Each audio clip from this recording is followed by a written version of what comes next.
तोड़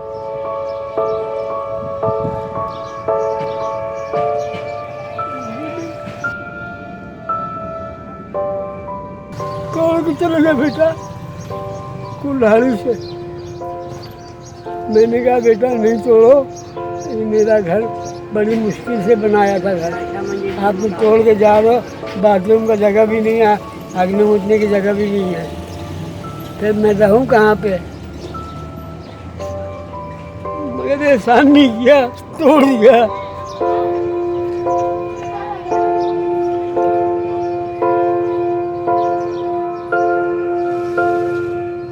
चार कमरे हमारे घर के टूटे हैं। ये बड़े इनको हमारे ससुर को इसी सदमे से ये क्या कहते हैं, इनको ना फालिज का अटैक हो गया है। अब इनको कहाँ रखे, कमरे में जगह नहीं है। अब इनको यहाँ बेलौज यहाँ पे रखा है हमने अपनी मदद। आप ये चपड़ा बनाया है यहाँ पे। 17 रमज़ान को आके ये यहाँ से सारा तोड़ गए घर हमारा। ना हमारे घर में वाशरूम रहा, ना पानी का कोई नकाश रहा, टंकी वंकी सब टूट गई है।